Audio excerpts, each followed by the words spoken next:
Hello? Hello, is this thing on? Hello? Hello, is this thing on? I forgot to mute my stream because I'm so pro.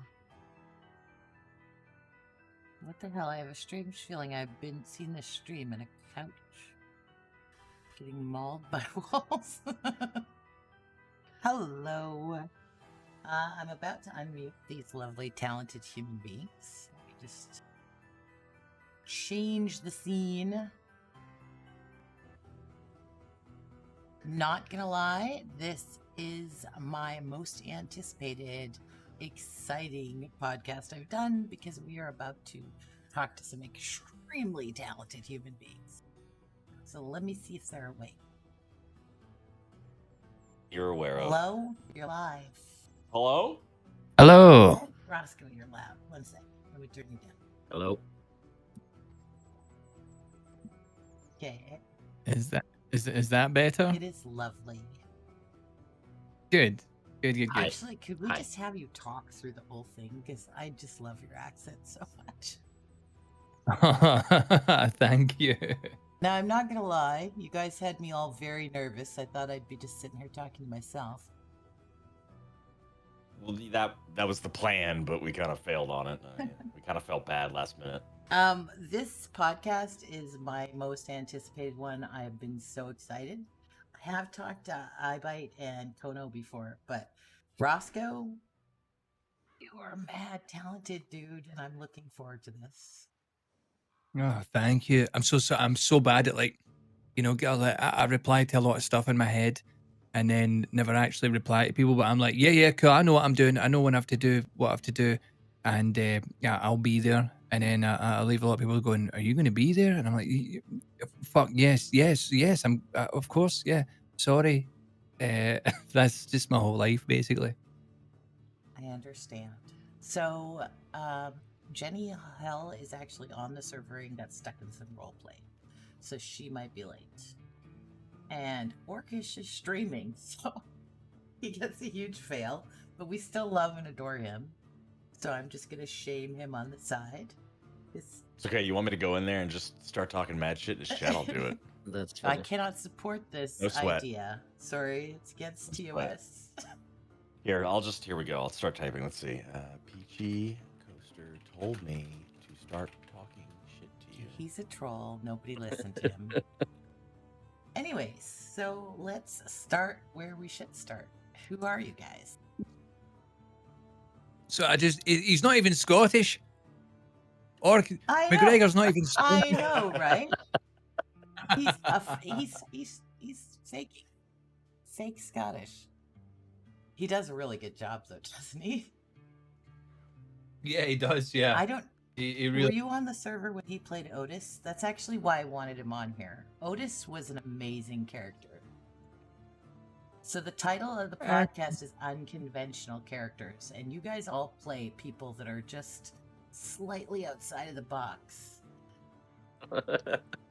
And Orcish's Otis character, I can't even know. How would you describe it, Kono? Kono's not here. He's in Orcish's chat. Sorry, no, my daughter just came in. I'm trying to say goodnight Hi, to her. baby. So hold on. We like little people. Do you want me to try and describe it, even though I've never saw Absolutely. it? Well, that character was rambunctious, kooky, lovely hair, a great sense of apathy, and taller than you'd expect. He was taller than you would expect. He actually played a Which character are we talking milkman. about? Otis. Otis was such a great character. That's why I wanted him on, because this is the thing. I've role played for 7 years. I've been on every possible server in any possible game, and I've seen a lot of people and a lot of role play. And when you meet a character like, let's say, Hell, and Awkward Johnson, or Dudley, or I bite one of the Eds. Dudley with a hard G. you get to see these people that are so unique and amazing that you're just like, how did they come up with that? Who are they? Actually, Stepdaddy's in the chat. He plays Pearly. And I was really tempted to see if I could Yeah, I really like Pearly. drag him He's in done here. really good with me. But he's a unique character in the sense that he's not unique. He's so normal. He's just like a normal dude. I believe him 100% that Pearly exists. I like to think he is Pearly and is leaning against a bar right now while he watches this. Pearly was like the perfect 100% and I'm doing this with air quotes, like straight man, you know, like just like fodder for me to go, oh, well, there's someone who's playing it so down the line that you can just like, you know, work with it, and you know, things just naturally seem to make sense to people. It's good to watch. Yeah, some people seem to be a little more accepting, you know, in that kind of short-term rapid fire back and forth. And yeah, he does a real good job with just hanging in there and going with the next ridiculous thing that was said, and you know, allowing it to continue forward, right? And giving something back again so they can throw it right back again. Well, not only that, but he has the lore of the entire server, it feels like. Because he touches so many people's lives. Like, you could literally probably get a complete history on a character from him. Glad you finished that up with lives. I didn't know where you were going with that. I was about to be really concerned. Okay, but we're going to start first. Tell us who you are. We'll start with Roscoe. Who are you? Where can people find you? That kind of stuff. You mean like in the server or in real life? Yeah, remove your address, please. Well, I'm first and foremost, I am a stand-up comedian. I've been on the TV and stuff like that. I've been lucky enough to go around the world doing it. From Canada to Australia. Canada. Shout out to Canada, Toronto. I love your food, and did not like the brewery district. I thought it was going to be more fun than it was. So I yeah, know exactly where you're talking, buddy. I used to haul down there. I know the exact streets you're talking, the buildings you're talking, and yes, it's the brewery district in Toronto is more artsy fartsy than it is actual. Let's go to a pub and drink. Yeah, I thought it was going to be like, oh, a party, and it was like, oh, fancy, and I'm like, no, I'm not a fancy person. So yes, I'm a stand-up and a Twitch streamer. When stand-up became technically illegal due to the coronavirus scenario, and I love that as well. And that's basically me. You know, I'm just I used to be a plumber. Now I'm an entertainer. Now you're a lawbreaker. Yeah, sorta. Excellent. And his link is in the chat. Give him a follow. Follows are free. Yeah, he puts on a great show. Everybody, by the way, just doesn't really matter what he's doing, just to sit and lurk. And yeah, I'll be honest. It's a fully entertaining stream of just sounds and shapes and colors and wow. It's an experience to watch you, Roscoe. It really is. But you know, like when we were like children, you know, babies, you know, they put like a what do you call it, like a big kind of thing on top of a baby's crib, and it's just making sounds, and it's got loads of like bright shapes, and it's moving around. You're an adult mobile. Yeah, that's what I'm. Just for big babies. I'm doing a show for big babies. We're all big babies. Okay, Jenny, can I get a mic check on you just to see your volume? Mic check, 1, 2, 3. You might as well tell us who you are, Jenny. Who are you? All right. Who am I? That's a very good question. It's a very deep question. I'm Jenny. I have been role-playing for many years, since back in World of Warcraft days, where it was all text-based and really tragic. I don't stream. I don't use social media, so I'm kind of just me. We are hoping to talk her into it at some point, though, so please give her a follow. Anyways, just if she magically goes live one day, you'll be aware of it. I can't actually stream Red Dead, or my computer would burst into flames. It's literally a jet engine sound that comes from it when I play, let alone stream. So I do appreciate you guys being here so I can stream something to do with the server. Kono, who are you? Who are you? Why are you here? Nobody important. Honestly, I'm pretty boring these days. Maybe back when I was a kid, I had more exciting life. Nowadays, I'm just a father of one, married. Spent a lot of time in my office, sitting here, stalking people on streams, watching their every move. Yeah, developing a server. I don't have.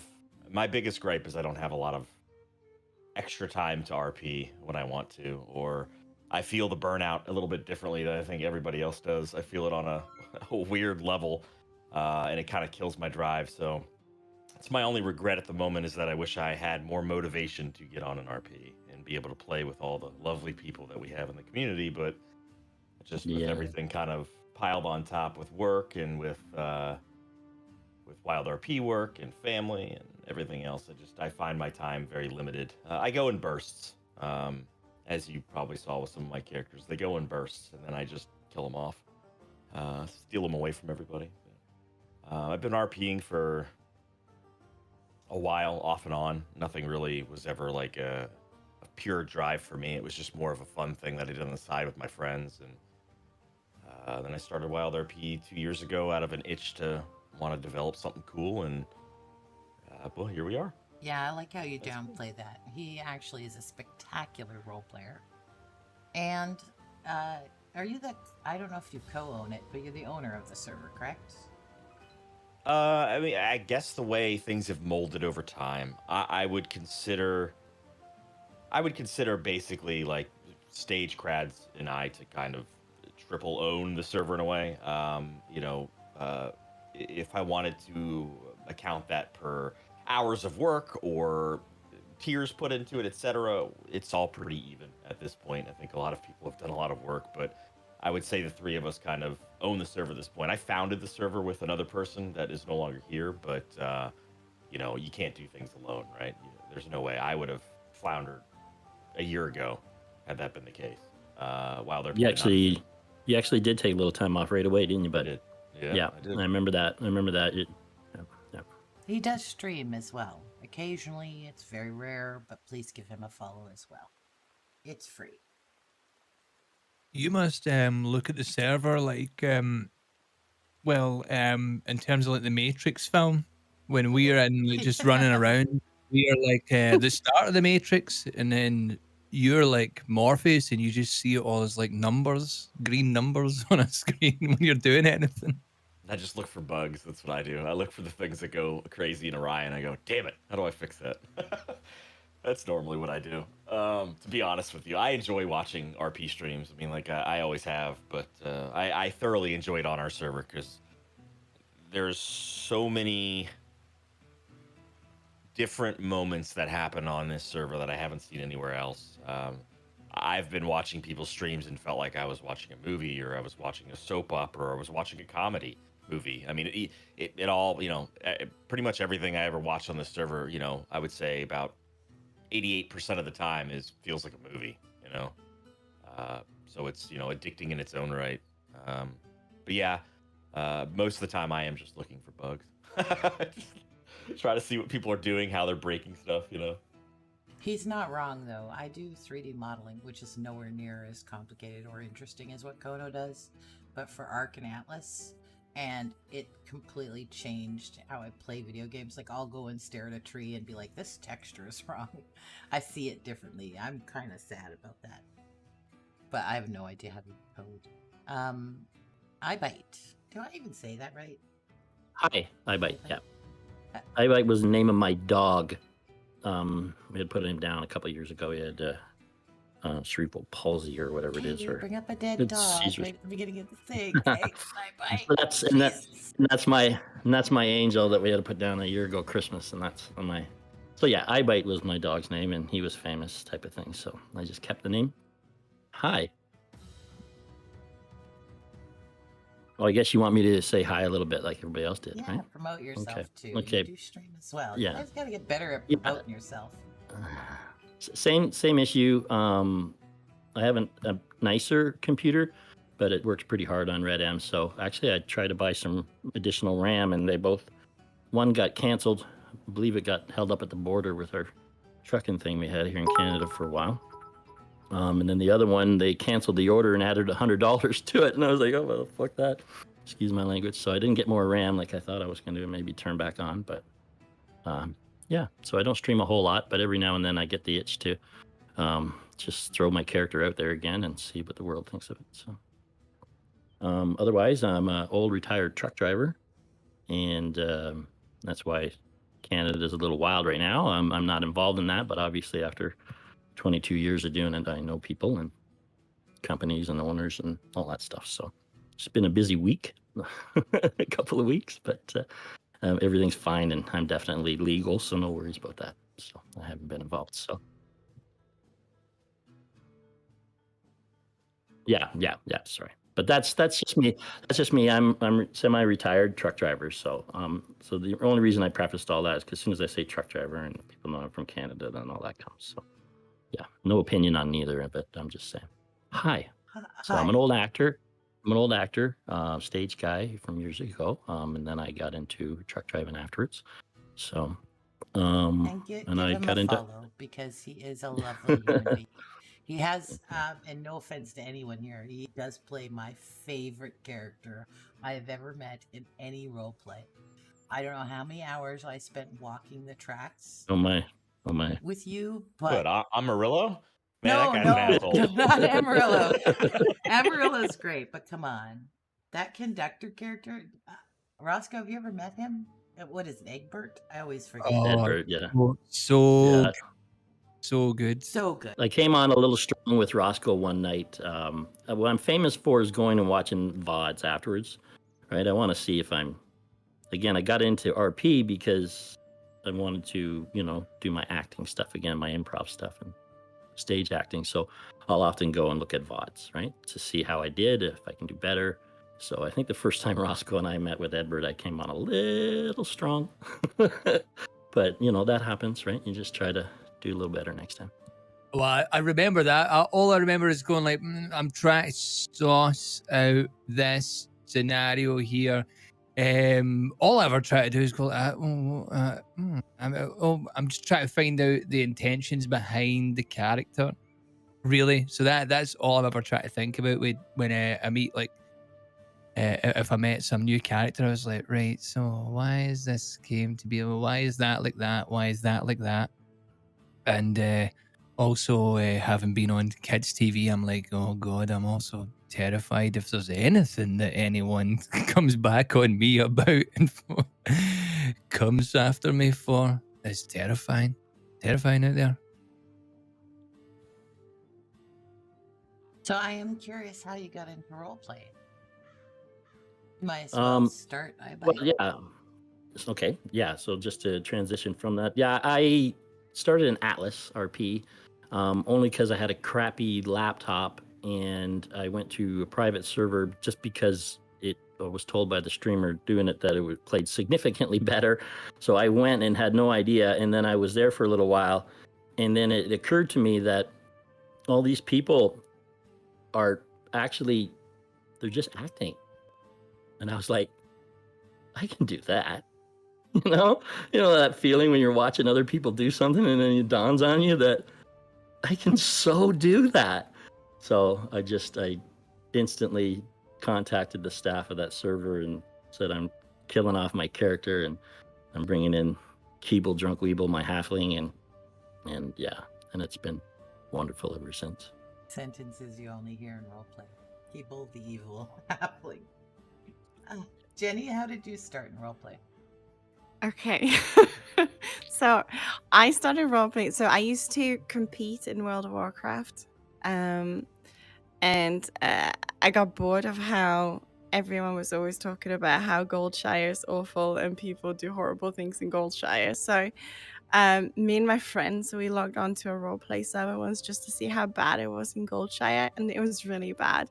But then when we went to Stormwind, we started actually roleplaying with some really good people, and that's kind of how I got into roleplay. So it was all text based, and I've just, I don't know, continued from there with Arma 3 and Daisy and all that sort, and then moved on to GTA and now to Red Dead.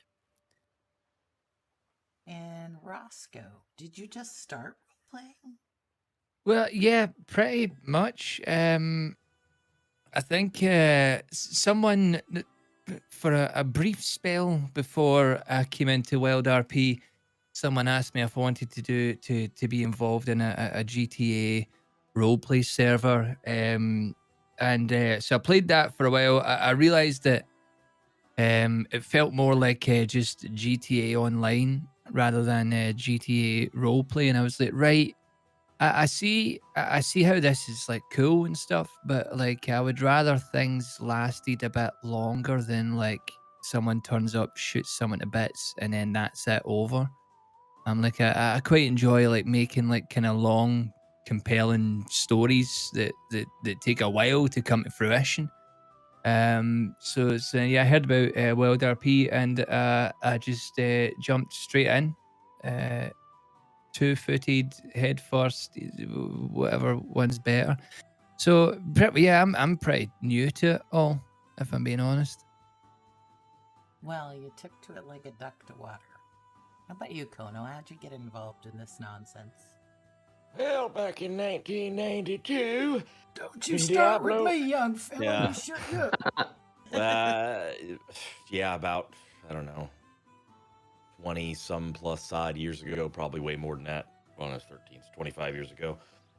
Whenever Diablo 1, I think it was Diablo 1 or Diablo 2, it's too far along to remember now, but they had chat rooms on battle.net, and I don't know, I used to sit in their little taverns and just text RP with people pretty much, and then I did some MUDs that were online that allowed you to do text RP as well, and I mean, it never really stuck with me. I was never really into it. I was really never into, D&D growing up or anything like that.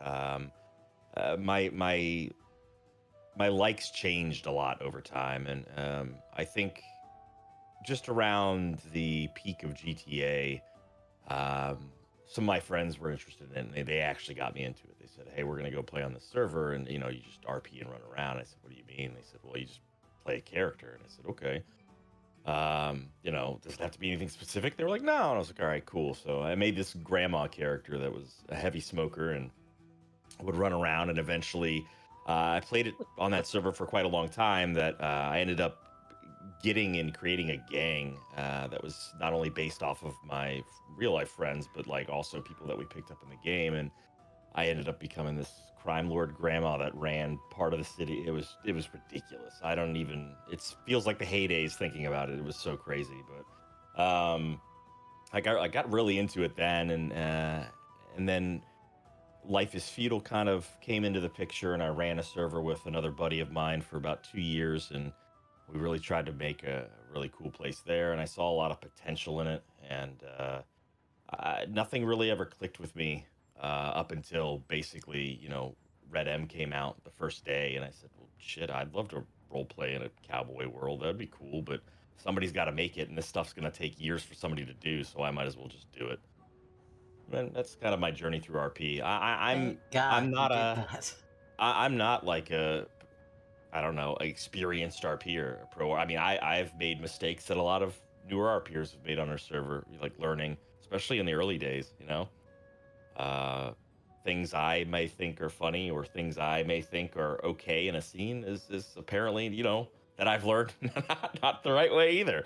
So I've grown just as much as I think a lot of people have, especially here, which is really cool. Excellent. I actually started, I used to stream Planet Coaster, which is why my name is my name. Oh, I And wondered about that. That's a good game, but I wondered about your name. I didn't really play the game. I like created things because there's some really creative people and you can make some amazing like things just using the tools they have. But I streamed that for a long time, that and RuneScape. Don't judge me. And I saw a girl. I knew her very little, and she'll tell you herself. She got on this roleplay server. I had no idea what it was. I didn't know it existed, and I was watching her, and I was so angry with what she was doing. She sucked. She'll tell you that herself. She was really bad at roleplay, and just kept saying she was drunk every time she didn't know what to say. And I kept being like, do this, do this. Why don't you say that? Like I saw that I was so enamored with it that I actually applied for Twitch RP. That was like the roleplay server at the time. It's still going strong, mind you, but it was for art, and I didn't even own the game. And I got whitelisted, and so I bought the game. And I've been hooked ever since. To me, it's not really like there's so many really amazing actors and actresses who role play, but it's the improv of it, because a lot of people don't believe it's not scripted, but it's not scripted. We don't talk, we don't know anything about each other. Me and Roscoe have never spoken in person until today, and we had that entire story with Hell that was so amazing, and I enjoyed every moment of it. You terrified me. Yeah. Getting John Hell on your train all alone is not something that makes you feel really good when you're just standing up there waiting for him to do whatever he's going to do. None of that was scripted. It was just off the cuff. Like it was just actors being actors, that's what impresses me the most about roleplay. But I've been addicted ever since. I really like that, and especially John Hill never actually managed to harm a player character. The whole time it was just NPCs. That was the whole idea behind it. He was such a mass murderer, but you know, even at the end, I don't think I actually managed to hit Deputy Sanctum with anything, which I was glad of, obviously. Yeah, just to get actually in chat eating that cereal. Did he actually hurt you when he tried to hit you with the hammer, or did he miss? I think I was gunned down before I was gunned down mid swing. There's a great shot someone got of me like swinging the hammer back and like 2 or 3 bullets flying out of guns at me. So I imagine time wise, I'm just going to assume that I would say in real life that person would never have got that hammer hit off. Yeah, it would have ended. All the force would have been gone half swing. Yeah. See, this is the thing. So normally I keep pretty strict to the questions and the answers for the podcast, but I gotta say, one of the most interesting things to me is Jenny played Molly. Well, she still plays Molly, but Molly's really, like, her story arc is amazing. But when she first started playing Molly, she did a rumor book. She literally published a rumor book and sold it to people. Dudley, he would buy secrets off people. Doug Lee with a hard G. How many times do I have to say it? Doug Lee. And Hell, he started off with rumors, just spreading these insane rumors. Yeah. all a similar idea, but you all did it so differently. Now, and I'm sorry to leave you out, iBite, because you don't really spread rumors, but no, yeah, it's not the way I do things. Yeah, it's good. I'm sitting back listening. I love that all three of you did that. Like, what a way to spread roleplay to other people. Oh yeah, I got hung upside down off a bridge for selling secrets, dude. by a sheriff. There's that laugh. I threatened to stab Molly. Yeah, to be honest, Molly was she was a one-shot character to begin with. I was sure that someone would kill her over the rumor book, and that's kind of what I aimed her to be. And then she developed into so much more. So the next question is, what process do you use when making a new character? But I am specifically curious as to why you all went the rumor or secret route? Like, what goal were you trying to help? Because it seemed like just a springing step. Oh, well, I would say if I'd known that other people had done rumor stuff, I probably wouldn't have done it. I would have just went, well, someone's done it. I'll try and do something new and different.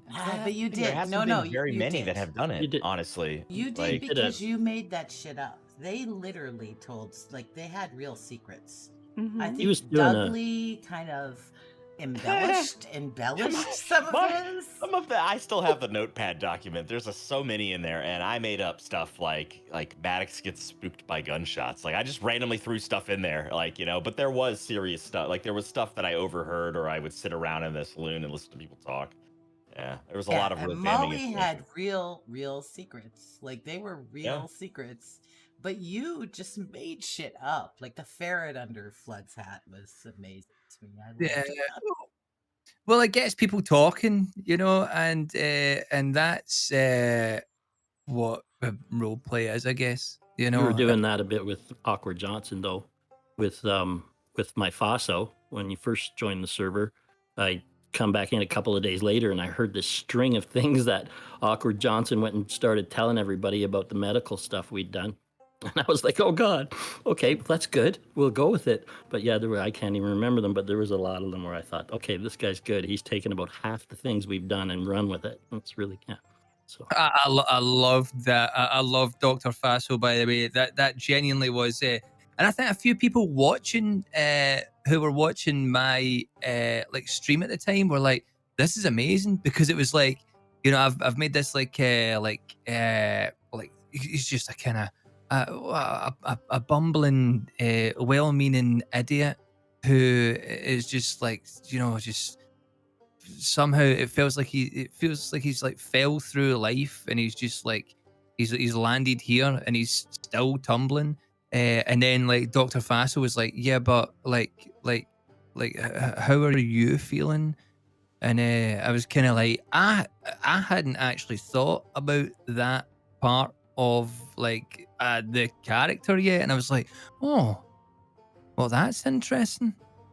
So I loved it, and I think a lot of other people were like, "This is great. This is actually really great," because he's bringing like something Yeah. that we didn't think we would get anywhere near with this character.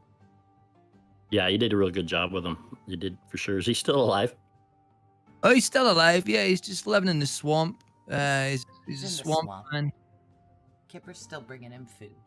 Now, what process do you use when you're making a new character, though, Roscoe? It sounds like just whatever nobody else is doing. Well, yeah, a little bit of that.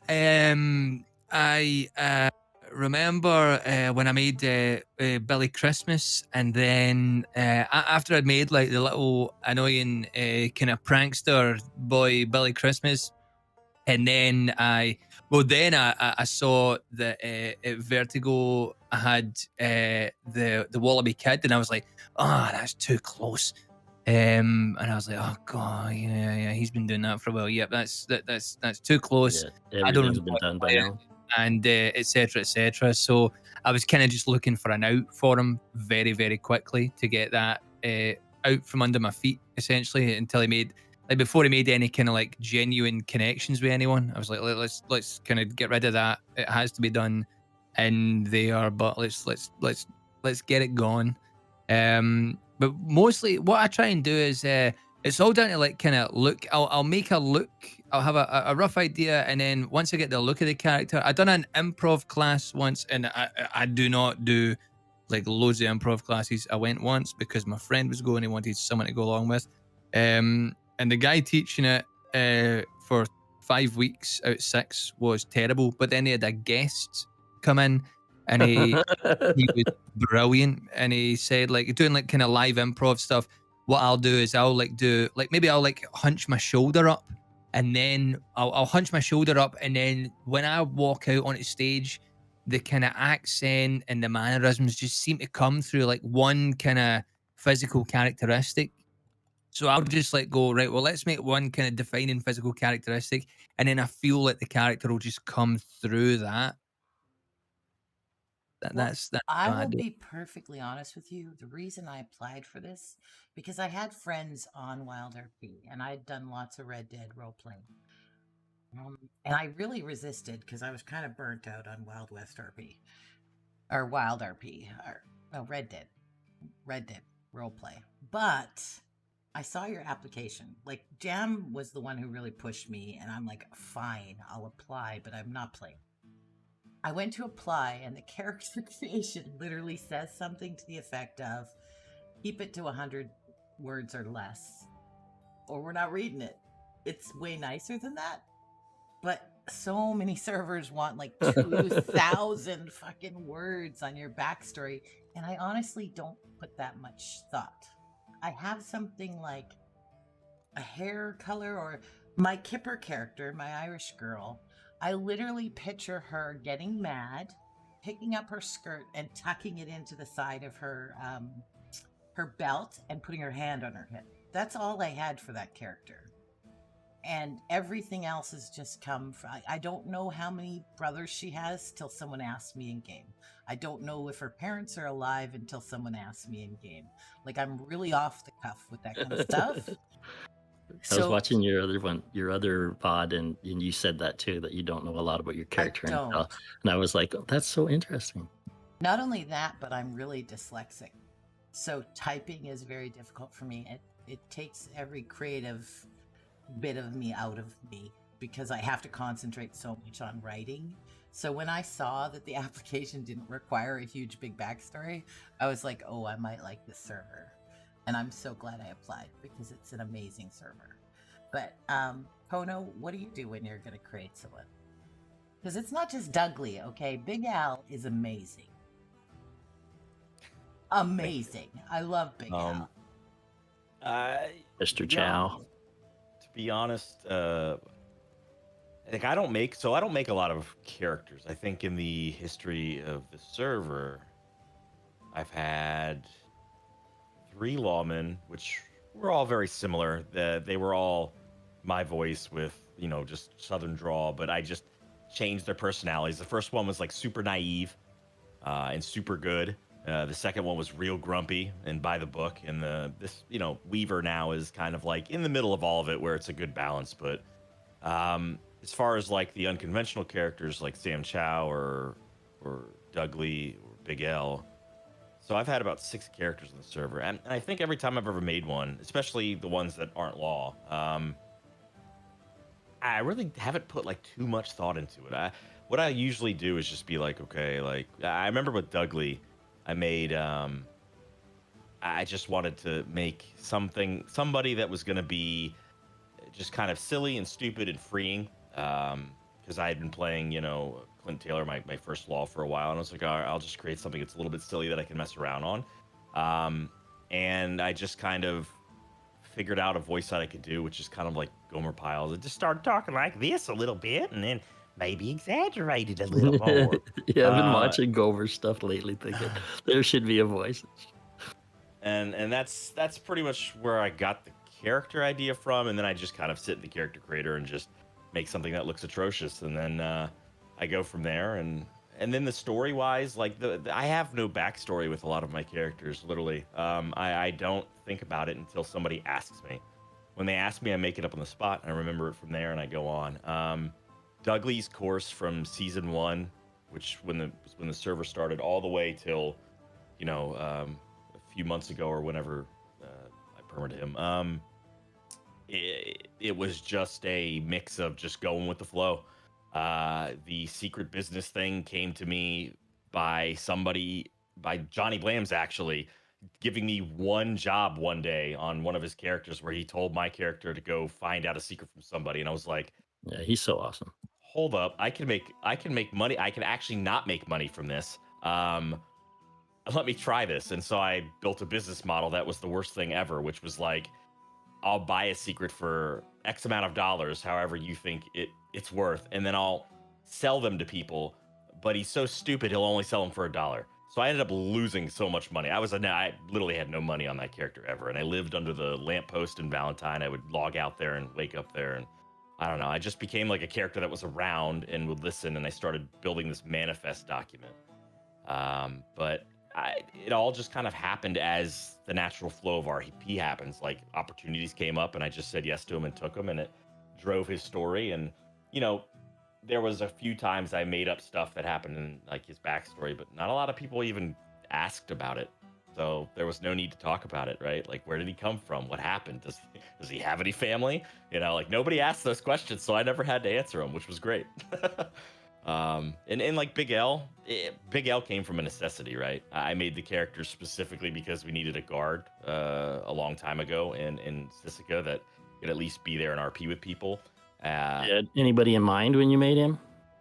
Sorry, Peachy. I know it's your show. But jeez. No, I honestly, to be very fair with you, no. Like I can liken him to things that maybe subconsciously I was pulling from, but actively, no. Like I just put on, you know, I just talk like this a little bit. You know, I'll just be a little bit more jolly and be like, you know, but then I throw on a voice changer and it sounds real mean, you know, get right in your face.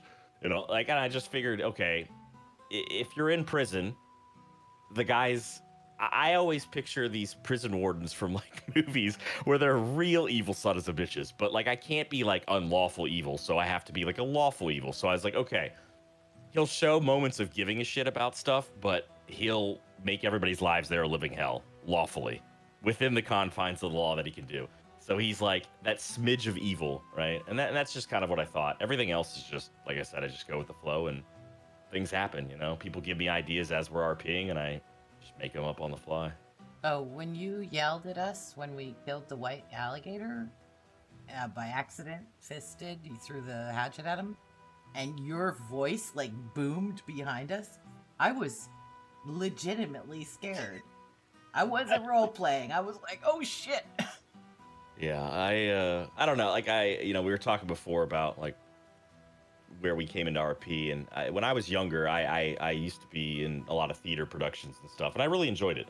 I really enjoyed acting. I just have the motivation and the follow through of, I don't know, think of something that you can equate to that, but really bad versions of both of those, and so I never really followed through with it. But I really love to act, and that's why I tell a lot of people when we're on our server, we're here to act, because I really love the fact that, like, yeah, there's moments like, I've played on my lawman where it sounds like me.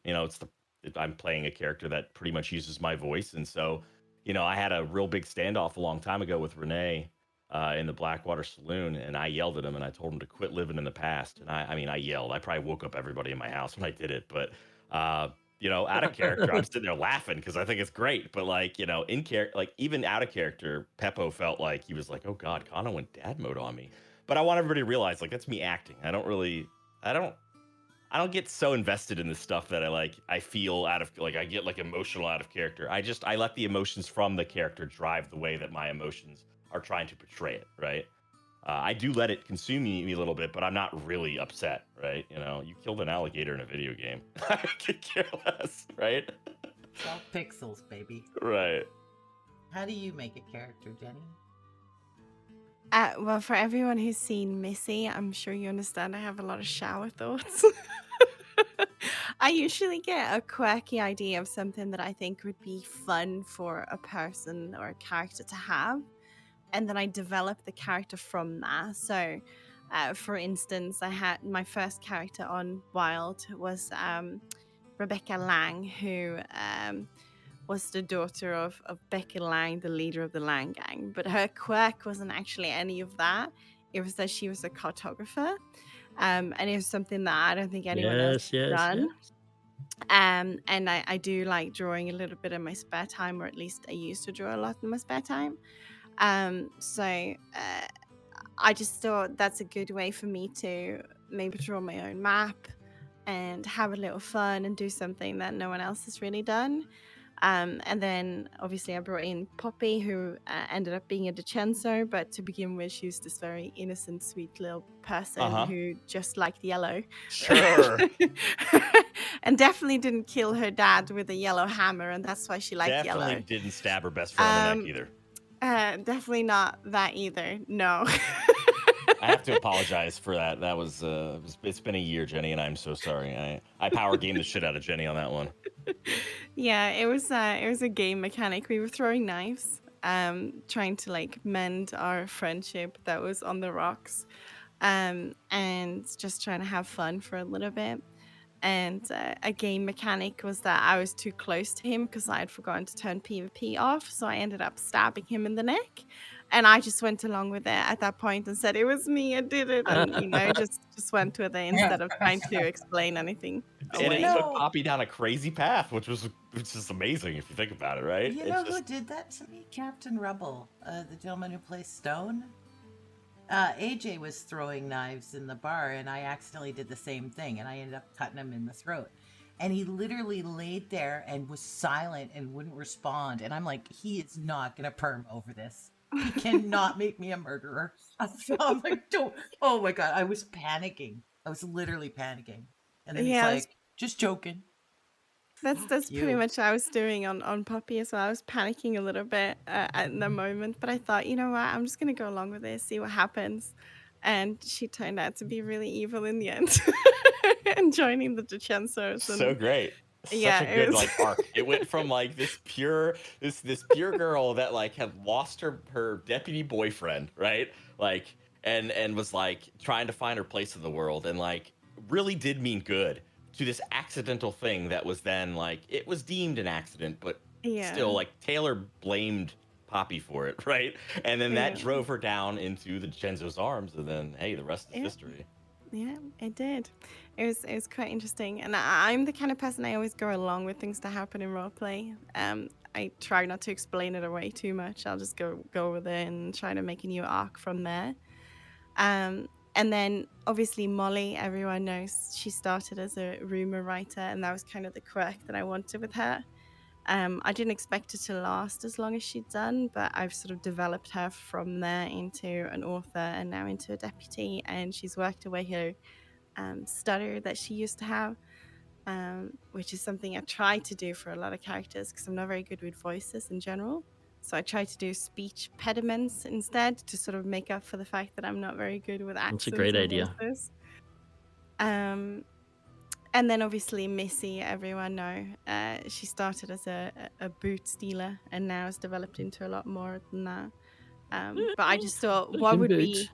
Yeah, I just thought, what would be a fun thing to do? And it would be steal boots, something that doesn't take away from anyone. It just gives roleplay. The only one it takes away from is me, and just see where it goes from there and try to think, what kind of person would steal boots? Like, what's the reason for her to steal boots? Is she, just interested in boots in general? Because then why won't people just buy her boots when she says she wants boots? No, it has to be something else. And then figured, about something really childish is like some childhood trauma that's make her, want to free all the piggies.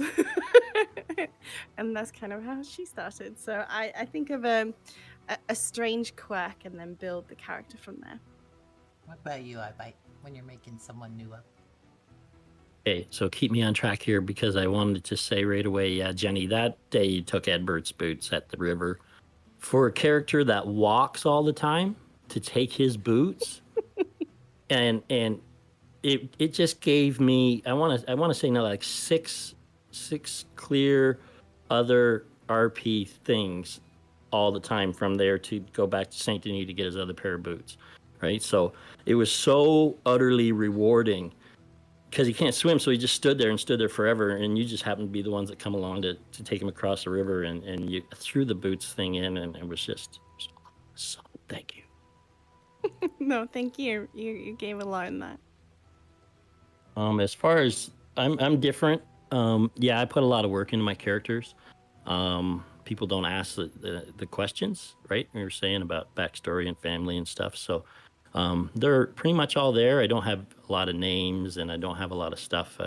Even I think Peachy would say that I've reached out and invited a character to be along an arc of one of mine, just because it's open for that. But yeah, if generally if questions are asked in RP, I'm ready. I'm not ready with the exact details, but definitely with Amarillo. So you're a writer. See, I do know lots of people who will write backstory. They'll like research things. They get really into. They know exactly who they are.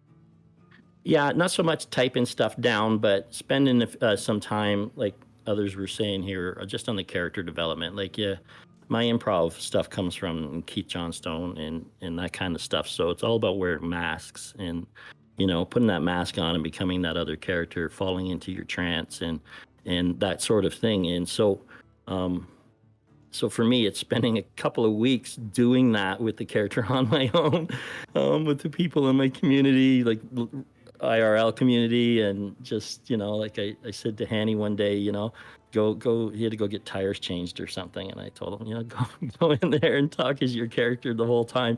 I mean, these people don't know who you are, right? Like, you've never met them before, right? How would they know what you sound like? Just go and try your character. So yeah, I usually spend a little bit of time with that.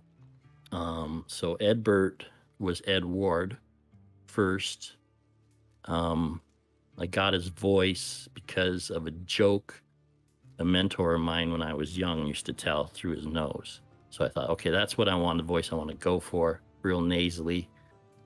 And then he died within 3 hours. Jesus. So off the Bard's Bridge, and I put about 3 weeks of work into that character, just OOC and just imagining that, because for me it's a lot about triggers, right? So if somebody says something, not to babble, but somebody says something, depending on what they say, it's going to depend on how I react, especially with Amarillo. He'll be perfectly fine until somebody says one of the key things that is part of him, and right. So I spend generally some time on trying to find that out. Now, Edbert then had Edgar in between, and then Edward or Edbert. So he's got some development, and he's changed over time. So, I've never generally had the start. as much fun as I have had walking the tracks with Egbert. Just amazing roleplay. No one's streaming, just you and me, just chatting and walking the rails. Like, we walked from fucking Saint Denis all the way to Blackwater once. It's ridiculous. It was amazing roleplay, though. Yeah, it's just improv for me because I'm still a new RPer. I've only been doing it a couple of years. So there's, as Kono can say, there's been a few times over our history they've had to come and say, okay, that's acting, we get it, but that's not role play, bud. We need you to kind of try to do this or try to do that. And so it's been a learning curve for me, undeniably, learning what role play is and what the rules are involved in and stuff. Because again, I'm used to scripts and everything, right? So you get a script and you're like, okay, I know my stuff, I know their characters, I know everybody's characters, so that I can know mine better. And so so for me, it's just improv. So for anybody who wants to hang with me that long, for that length of walk, I'll just keep bouncing back and forth. Why not? I have to circle back on Roscoe for a second, though, because you said you don't really create much but an outline, but you had to have put more work into Hell. Had to. For anybody who doesn't know in the chat or who's watching, he had cryptic notes. You left cryptic notes with your actual name spelled out in the first word.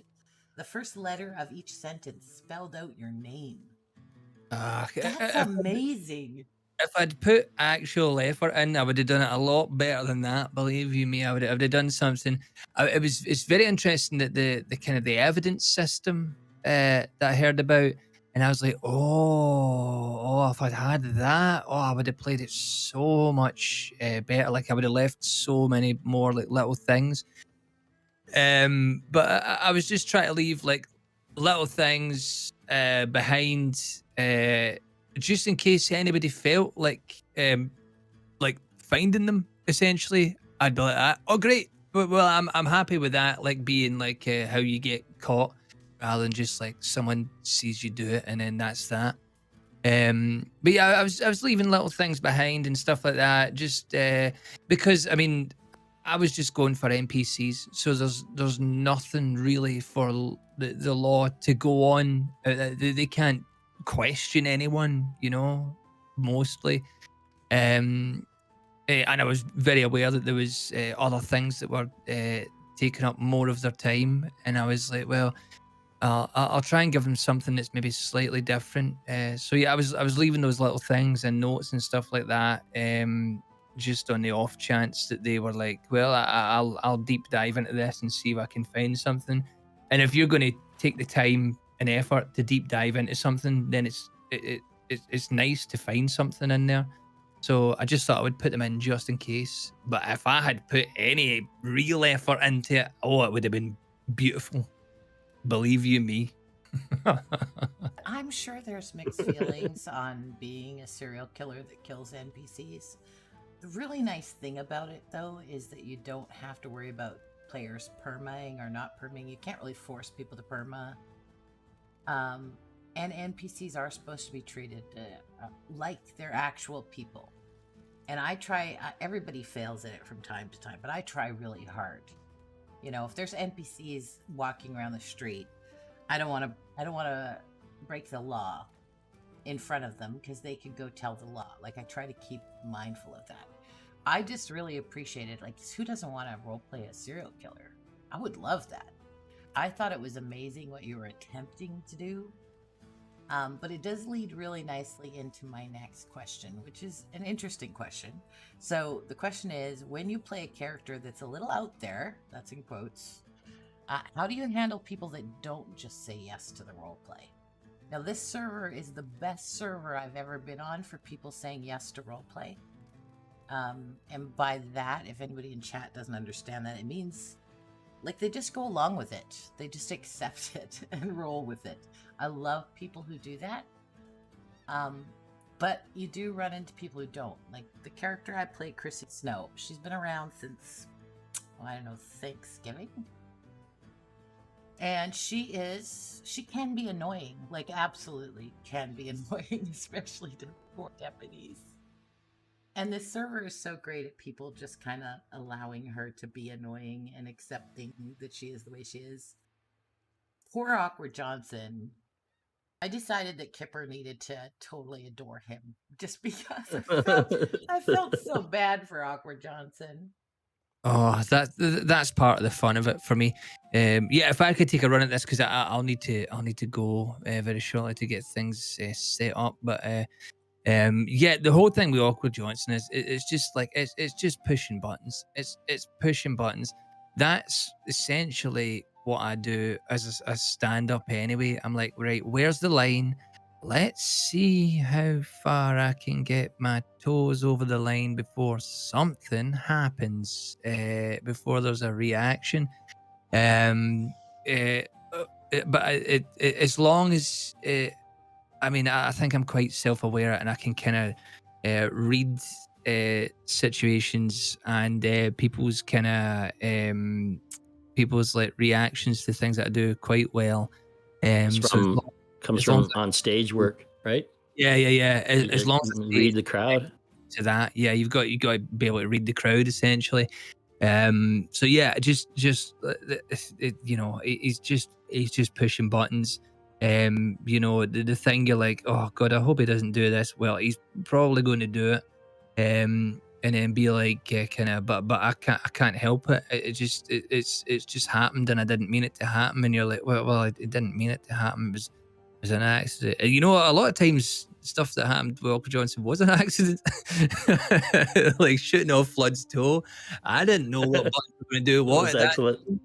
That was really great. I mean, that spawned like a whole thing off it, you know, like a whole that went on for like a month and a half essentially. Really, that rumbled on in the background. That just to me clicking the wrong button because I didn't know what button would do what in my like day one or day two.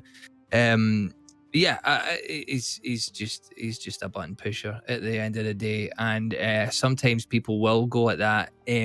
No, and then that's when you need to go. You need to kind of look at yourself and go. You should remove yourself from the situation and let people do what they are actually wanting to do, and that is that's where I'm at. That's why I've taken a wee extended break just now. Anyway, I just thought, well, there seems to be a big thing with the war going on. and there's maybe not space for some buffoon bumbling into people's houses and going, like, what's going on here, laddies? He's just having like a big shootout or something, because it would be like if there's two gangs having a giant like finale, like an end battle. I mean, I wouldn't be able to stop myself walking Awkward Johnson into the middle of it and going, I can see him in the middle of something like happening along something like that. "What are you all shooting at? Are you shooting at me? What are you doing? I'm just going to the shops." Something like that, you know. Some good comic relief, though.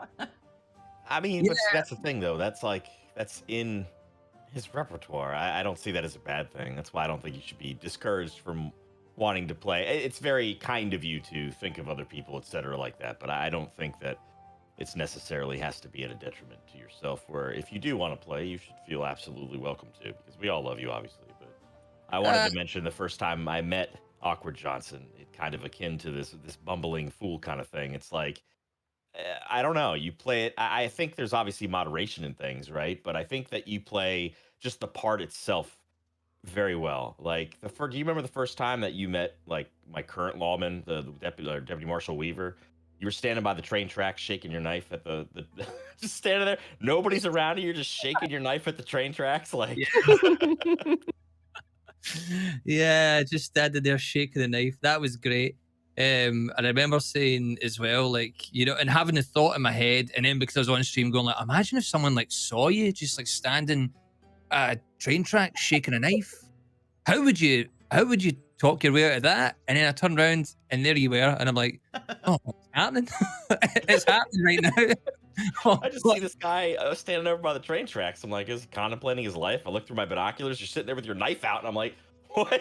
Is he waiting for somebody to like walk up? I'm so confused. Like, it was such a random occurrence. It was so great though. The whole interaction from start to finish was just. I tried to play the straight man to what you were doing, and it was just so. You make me laugh. It's so hard to keep a straight face. It really is. So I want to give you props for that. If I can make someone personally, not even in character or in set, if I can make someone like not say something for a few seconds, and I think I've made them laugh. Oh, Yeah, breaking people is the best. If I've broke Mhm. someone, if I've made them pop, if they've hot mic'd, I'm like, yes, man, God, I've done my job. This is what I'm here to do. That's my job. So that's all I'm ever trying to do, really. Well, I It's agree really with funny in Kono. situations where there's multiple people and everyone goes dead silent and you know everyone's laughing. That's the best. Yeah. It happened once in Blackwater, I think, when I was doing the laddie in black and talking about being a gunslinger and throwing guns, and then I think Kriya asked like, "Oh, well, what kind of guns are you throwing?" And I was like, big guns, like shotguns." And she went, "No sidearms?" And I was like, "No, just my regular arms." And I knew, mate, like that.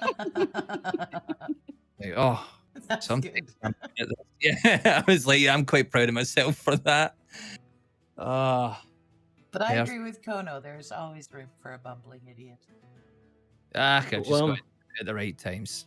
sometimes it depends on the town though too, right? Like with One Sync, it's probably a lot different. But before One Sync dropped, I knew that before you would bring in like Patty or something, like I always try to scope out the town, and if there was already a couple of idiot characters playing that night, I tried not to. That's why these guys play just one character. I admire so much because you can go so deep into that character. But for those moments, it's like, well, okay, so there's an Awkward Johnson here in town. There's two of them. They want, they're doing a thing. I just jump to a different character, and let them have their space. But with One Sync, it's probably a lot different. Yeah, go to a different town. There's lots of people that are Yeah.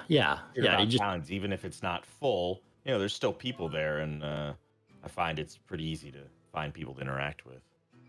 And I feel like with the war going on and how serious everything is around that, there's always going to be a demand for something a bit more lighthearted and fun and Amen to know, that. something less serious and just, I don't know, fun, I guess.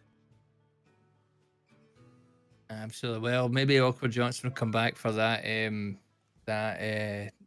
third act, essentially, some point soon.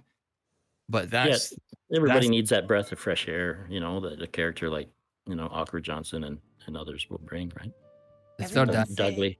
I everyone don't. say hi to Peppa. He's just raided the stream. Hi, Peppo. Hello.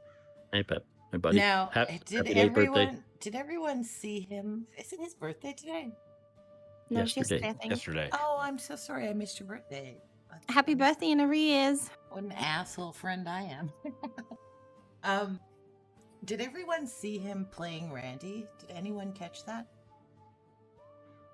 No, I didn't see it.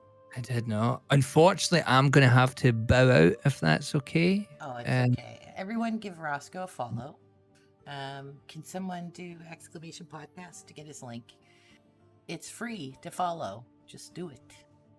Yeah. Thanks, bud. I really appreciate that stuff with Faso. I put him on a bench, but I was just trying to learn him and do everything, and you were right there, and it's so awesome to have somebody who took the words you said, gave it to other people, and then to have it naturally come back, obviously all mixed up and backwards, but it was so rewarding. So thank you, he's man. He's really good at sharing roleplay. I wanted to make that point before you go. You're really good at giving roleplay to other people, whether it's bitching about Awkward Johnson or being terrified of hell. You spread RP. I love people who spread RP. I try to do that with all my characters. Go about actually spreading the role play to include other people, and you're really good at being inclusive. Well, so I thank appreciate you. that. And I appreciate you. And I'm going to go now.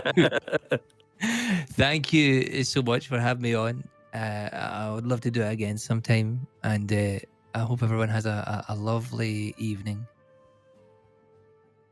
or day. Yeah. Rock and roll, bud. Okay. Excellent. Well, thank you. See you later. Bye-bye. Bye, Bye, Roscoe. Roscoe. Bye. I actually think Roscoe answered the question really well. Which is what I was trying to pose is like, how do you handle when people don't just say yes to your roleplay? Especially when you're playing people like Doug Lee, or when you stammered all the time, Molly. I can see people getting impatient with it. I've seen people get impatient with Edward. People definitely get impatient with my character. But I agree with what he said about just reading the room. Yeah. Like getting the feel for the like. Some people are playing badass outlaws that can't join in on the fun. You know what I mean? Well, They all have of to RP tell is about reading the room, isn't it? I mean, it doesn't matter if you're playing a silly character. I mean, when you're playing an obnoxious character, you do have to read it probably a little bit more, all right? To see if it's like appropriate at this time, or if everybody's just going to turn around and yell at you because you're being, you know what I mean? But I do think all of roleplay is about reading the room and kind of understanding what's going on, and if what you're about to do is going to help add to the scene or if it's going to detract to it, right? Yeah, I like what he said. He said, well, maybe it's time that I separate myself from that. And it's definitely something I'm still working on. The improv actor in me tells me to use the tools they gave me and try harder, right? And it's often, for me personally, it hasn't been until afterwards that I've noticed that I've been that, somebody hasn't really went along with what I'm pushing. And I didn't or haven't done as well anyways.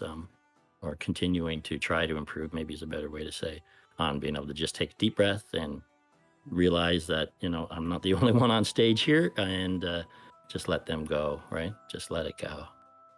I think it's also important to remember that not all characters are going to immediately be receptive of every other character, and that it might take more time for them because it might be a character flaw, that they just don't accept people as easily as other people do. So you might have to win them over time.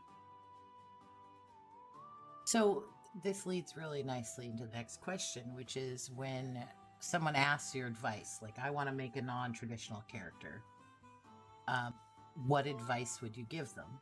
And some of what you guys just said is really good advice. Someone told me once a long time ago, you have to, excuse me. Oh, I just swallowed wrong. I apologize.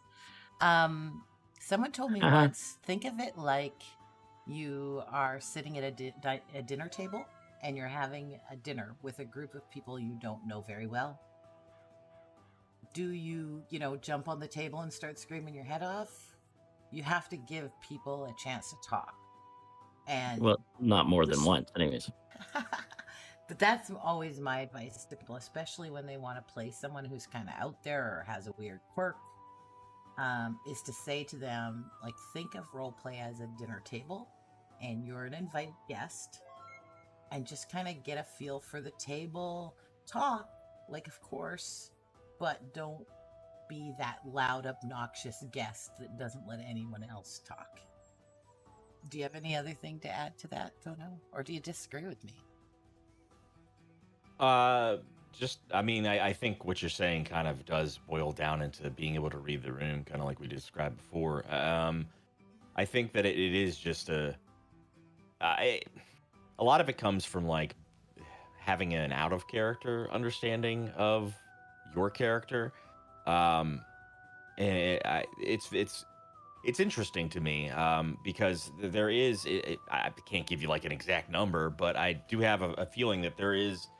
I've noticed it a lot where people will be very oblivious to the traits of their own character that they're playing. Uh, and you may have to be like, no, like, they really are this way. And they're like, no, they're not. They're like, yes, they are. Like, how could you not see this? It's like, and I think we do that when we get swept up in things sometimes. But I think it all just boils down to like having that out of character understanding of the traits of the character that you're going to put forth. Dudley was when I made him was meant to be semi obnoxious, kind of stupid, and like a yes man. So that was the way I could give back for those moments of like, draining people's energy by just being ridiculous in front of them. And I would never go too far. It's not like I would go crazy and run around the town and do nutty things, like maybe I'd put the bucket on my head and then run into a wall by accident, but that would be it. Right. Just small slapstick things here and there that didn't overwhelm the entirety of what was going on, and just tried to add moments into things. And I toned him down over time, especially when he got into Baz's crew. I realized that it was a little bit different. I had to tone some of the antics back, but I could still be completely like play him as if he was completely oblivious to just how stupid he was. And I think a lot of that does come down to just, realizing where you are, what you're around, how you should try to enter yourself into those scenes when it presents itself to you, and then when to back off the pedal, right? That's my advice, is kind of knowing that give and take of pressing on the pedal and pulling off the pedal. What about you, Jenny? Yeah. Yeah, something I find is very important is not only have fun for yourself, but have fun for others too. Like, make sure you do something that others might find fun. It's really easy to get swept up in your own and then forget that other people are playing too. So I try to always think of the other person in the scenario and try to give fun for them too, even if it's being annoying Missy asking 50 questions to O'Neill and him screaming at me. Oh my god, that was so funny though. Between you and Verts, I had tears running down my cheeks. That was so funny. Yeah, so just try to think of the other person involved and try to make sure that you both have fun. Anything to add, I bite? Sorry, say that again. I said anything to add? I know Edbert can be very. I think he requires patience. Yeah, he's again, he's a morphed from two brothers type of things. Originally I created the Ed character just to say, like, Kono, just be yes. I just said, okay, I want to have a different side of the train stuff that that I can't with the cowboy. So I thought, this guy, he's gonna say yes to everything.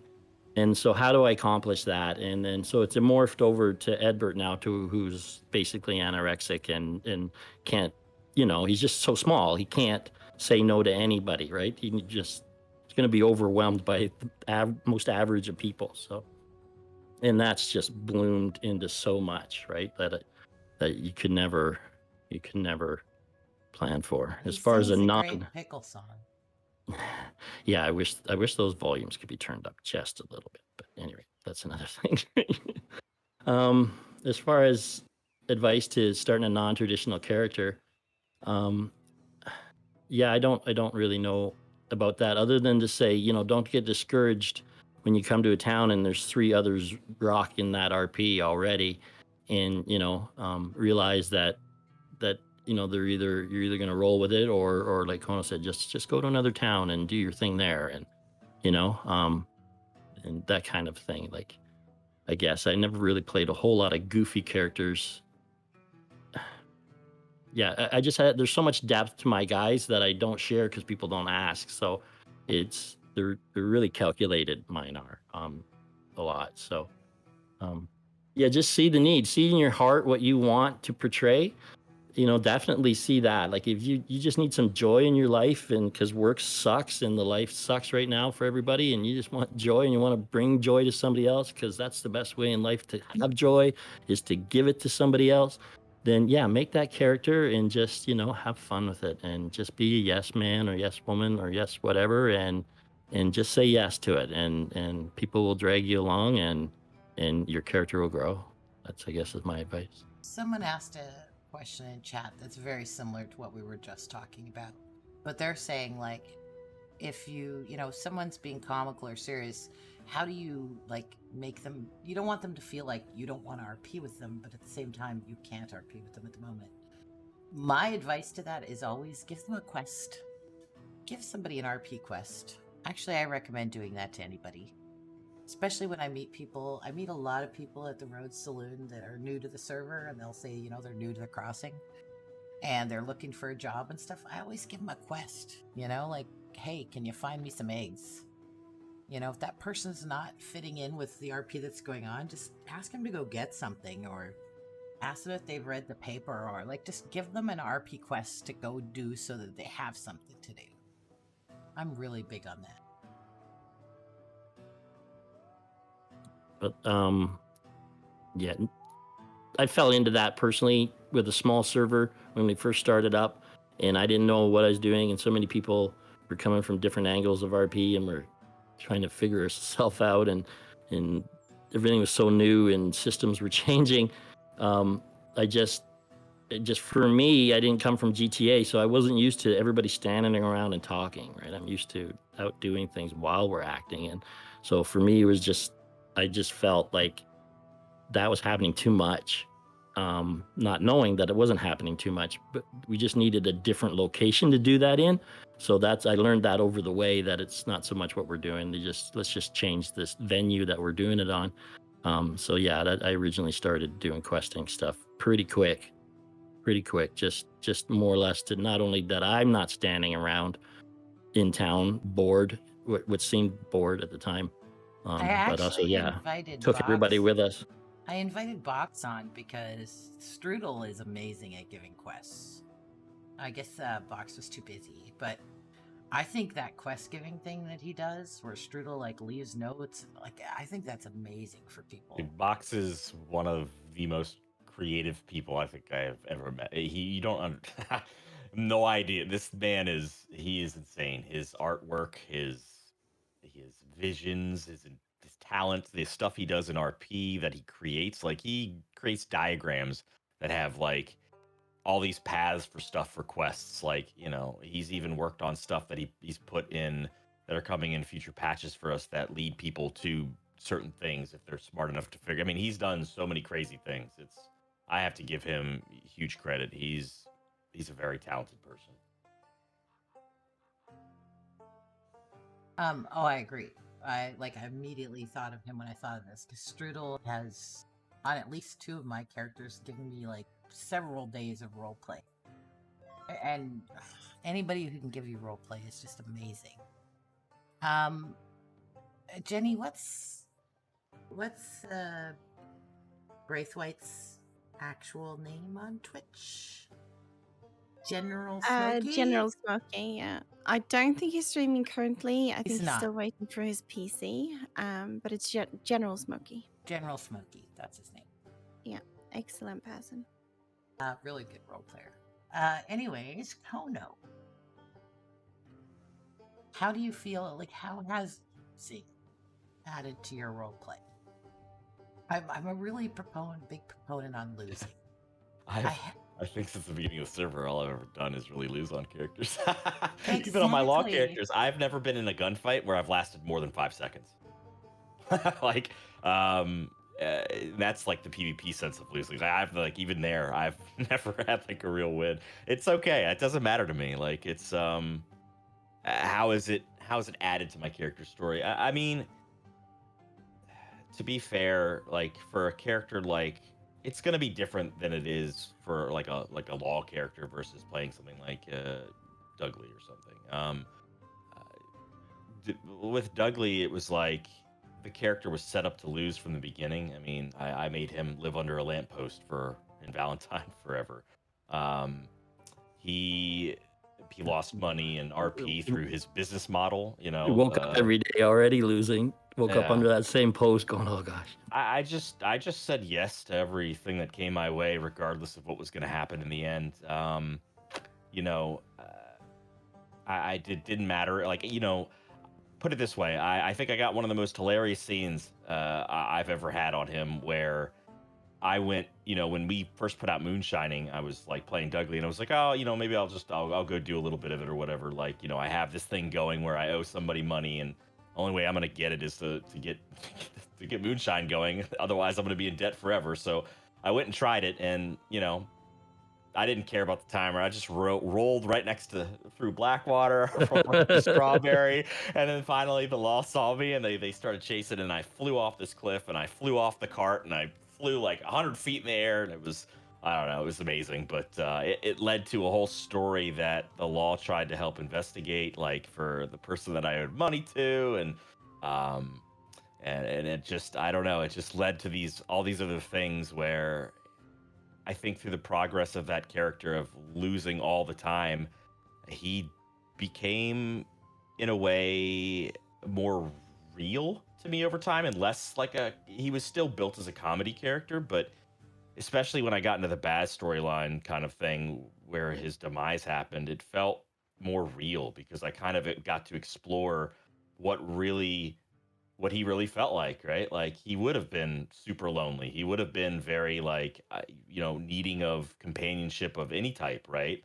The few people that did show him that over time ended up just disappearing or, you know, dying or something, right? And so, you know, it kind of helped me evolve the character. Losing really That's did, what I you know? liked about him, though, because I know people like this in real life, that they're like the jokesters or they're like the goofy, like they have this veneer in front of them. And near the end of Dudley's story, you started to see like why was he like that? Like, how come you had a wall between you and other people immediately just by the way you behaved? And you felt there were tender moments with Dudley. There really were. You're caring about him and caring about Baz. That was really cool to see. I'm really sad he's dead. I really wish he wasn't. I think he could have went even farther. Not really. I probably would have offed myself at some point by like lighting dynamite and standing in front of it thinking it was pretty. I don't know. Honestly, like he honestly would have gone down if he would have lived. I'll tell you the truth. If he would have lived, he would have gone down a very evil path, and it would have been bad. It would have been bad for quite a few characters in the crossing. B's character Georgie was on the list. She was going to get murdered because he became so. I played him to the point where he became so obsessive. He was already weird and eclectic in a way. But once he got hold of the companionship that he was searching for, I decided, okay, we'll open him up to what he always really was just kind of a creep. He was kind of like he was really not well in the head. And you know, anybody that would talk bad about Baz, they'd go on a list. And I had a list growing of people that I was going to pay visits to, and it wasn't just going to be crapping on their couch, you know. I think it would have been amazing. It would have been, but you know, people, they got, you know, the right thing happened. You know, the evil was stricken through with out of this world. It doesn't exist anymore. So now but I'm happy how it ended. I have no regrets how it ended. I thought it was awesome. So I'm gonna say something very nice about words. Don't tell them I said this, okay, guys? Okay. The reason I loved Baz was for that very reason. I got to meet him the first day he played on the server, and I was with him on a different character the day he died. But the thing about Baz is he was just a drunk. He was just a sad drunk. He really was. Like, he struggled to be a good man, but like there was so much depth to that character. It seemed silly kind of on the, like, if you just went and caught half a stream or something, you might think it was a goofy character. But there was so much depth to that character, and so much. I thought he played an alcoholic amazingly. I think he did PSD. Is it PSD? Post traumatic. Yeah, PTSD. PSTD. Oh, Yeah. PTSD. Sorry. So I'm dyslexic. You mess that kind of stuff up all the time. But how he played and some of the things and the reasons he did things, even from when he was madly in love with Sadie and chasing her around, even though she had no interest in him at all. She's in the chat, by the way. The lovely and talented. Well, do you not see the parallels there? Like, he played with all that extra stuff combined. He played a man that basically was looking for family, was looking for companionship. That's why, Danny was brought in as his son. Dudley basically became his son, right? Like, he wanted this family and he was searching for it. And that's why I think it sucked in a lot of those characters that had similar traits, like Danny was the same way, like Dudley was the same way. They all wanted to find companionship, family, even if it didn't work out in the end, and even if it killed them, that's what they wanted, right? Very interesting. And isn't that exactly what we're actually really all looking for in real life? Yes, true. You know what I mean? Which it just No. taps into a I place have my in days. your heart. We all Most love of the you. time, I just want to be in a dungeon alone, but Yeah, just close the curtains on a sunny day. Yeah, amen. But I cannot express how important losing is in role play to me. I cannot. It's not that I don't understand it, but I can't stand playing a winner in RP where I have to win every situation. I have to come out on top every time. Because losing, getting robbed, being in a position, being betrayed by a friend, that just leads to such deep and great role play for everyone involved. And when people play characters like your guys's, like a rumor book, seriously, Jenny, a rumor book, you're actually writing down everybody's deep, darkest secrets. Like, of course people were going to want that book. Of course people were going to be after your character. I love people who play people who are willing to be losers. See, surprisingly enough, no one actually really came after Molly. I thought more people would, especially considering the rumors that were in there and the fact that literally all of them were true. I kind of half expected someone to kill her at some point, but no, literally no one has actually hurt her for it. And I think I sold maybe I did 25 copies. I did threaten to stab you. Yeah, you threatened to stab me, and Sive tied her up. That's about it. That's as far as anyone has gone with it. No one has tried to beat her up. No one's tried to shoot her, stab her, anything like that. It's just been threats or being tied up. I don't know how I've done got it. beat up by Goosey and Johnny Blams for all the secrets. I got hung up over a bridge.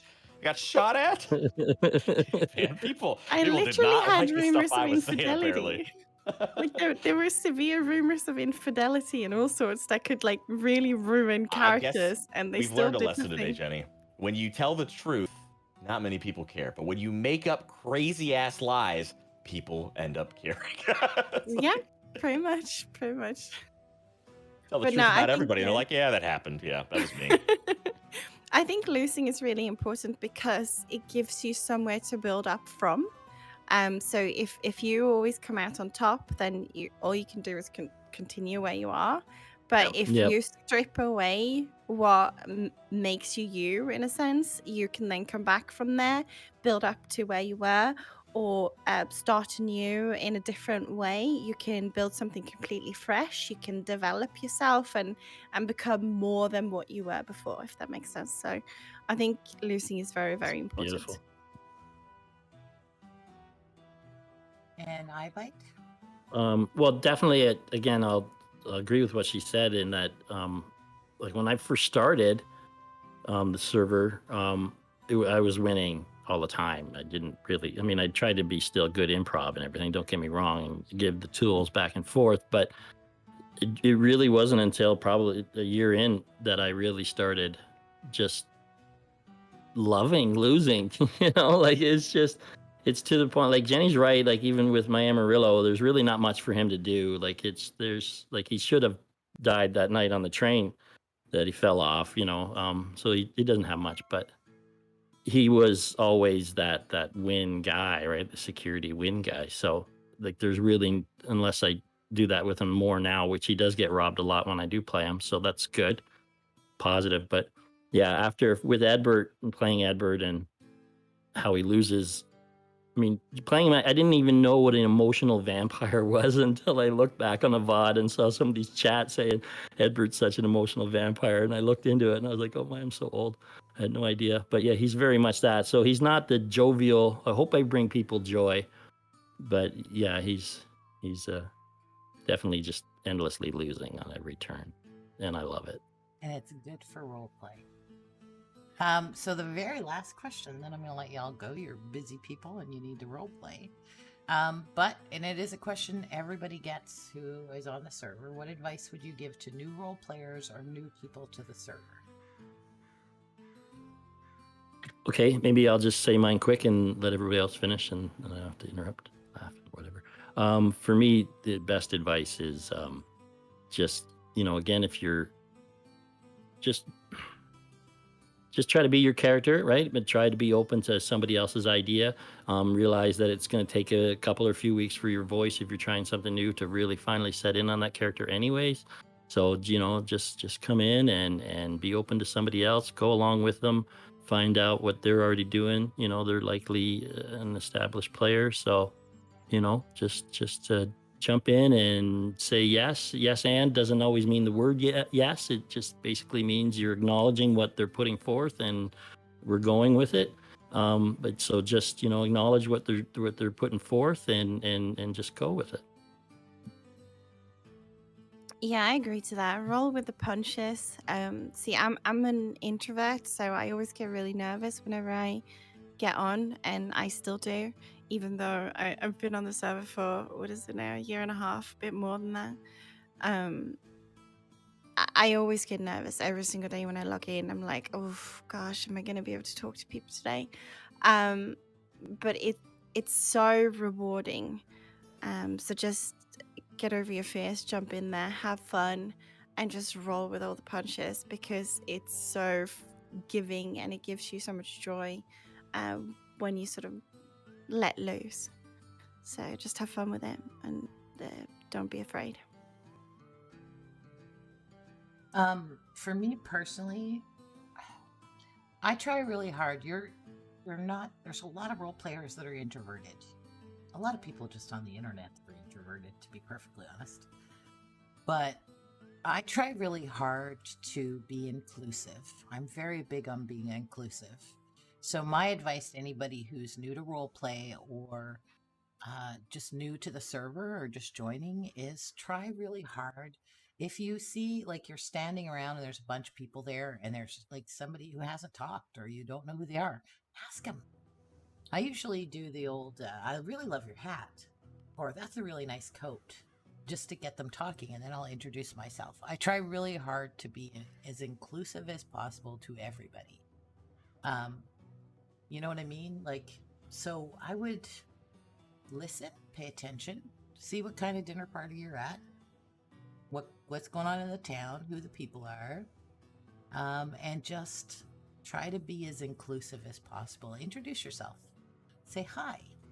Also get a newspaper and read it. I'm very big on newspapers on this server. It gives everybody a reason to go talk to someone. Yeah, it's great. You can walk into a saloon and not know anybody and go, hey, did you guys read this article in the paper? And start an entire conversation. It's just a really good in. But what about you, Mr. Kono?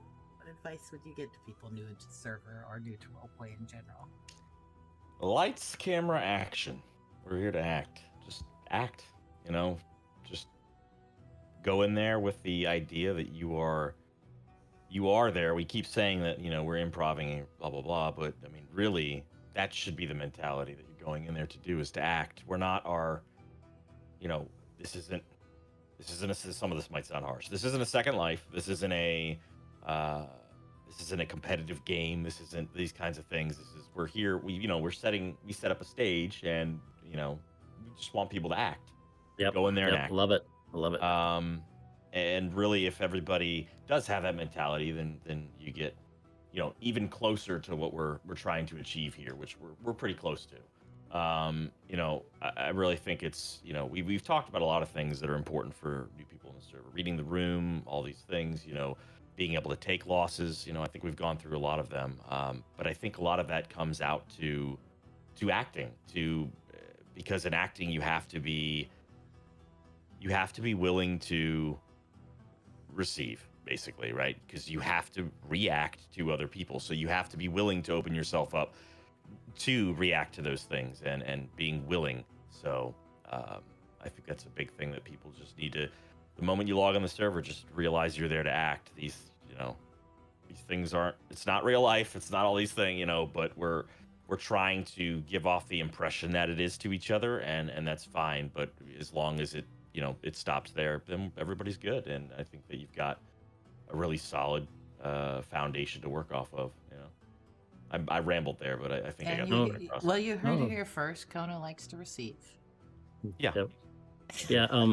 I've said it before, but I'll say it again. When I got my interview originally, way back when, one of the first questions were why WildRP, right? They wanted to know from me, and I said, well, I'm looking for a professional place that I can apply my craft, right? That's what I want. I mean, it's fun to be in these little side servers that are joyous, and you can bump in and role play with Santa Claus once, and then the Easter Bunny the next time, and a Smurf the other time. Okay, it can be fun, right? But it's not really pursuing it. So, and they really have nailed it here. Really have. It's really, if you're looking for, it's the difference. Act, yeah, it's the difference between an Adam Sandler's movie and a Tarantino movie or a Scorsese movie.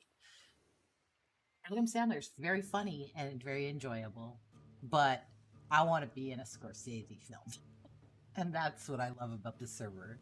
It's really amazing at building story and allowing role players to do what you just said.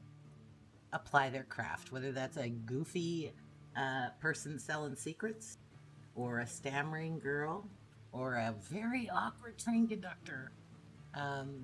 Anyways, I'm really glad. I love all of your characters, and I love that you've done something different. Thank you. Just a little out of the box of the norm, and I'd love to see more people do it. Anyways, I'm going to thank all of you for being here. Follow all of these guys, even if they don't stream. Like Jenny doesn't stream, but one day she might stream. We can hold out hope. And iBite and Kono do when they can, but follows are free and it supports everyone, so please do that. I'm actually going to raid Mr. Brad Wodo, who's new to the server. He's a friend of mine. I've role-played with him before. He perma'd me once on Atlas. I try not to let him forget this. He was new to roleplay, and I had to explain to him what permitting another character is. Him and Pumpkin, literally, not only did they shoot me and kill me, but then they dug a hole, buried my body, and had a funeral. So I kind of had to perma. It was there. The whole Navy was there. I was kind of going, what is going on? That was a good lesson he learned. He knows better now, and he's lovely and talented. So let's go raid him. Thank you guys for being here. Thank you, Peachy. Thank you, Peachy, very much. And thanks all the viewers. Yeah.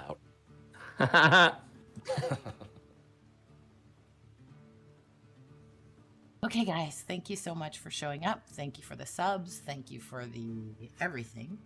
Thank you for bits, everything you guys did, and the follows. I can't stream Red Dead right now because my computer shit.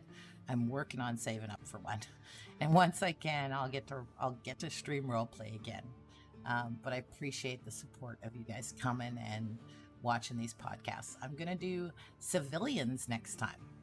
So it will be straight up civilians and just regular folk that are on the server. I think that'll be an interesting conversation. So, thank you again. Have a wonderful evening. Sadie is. I totally am inviting you.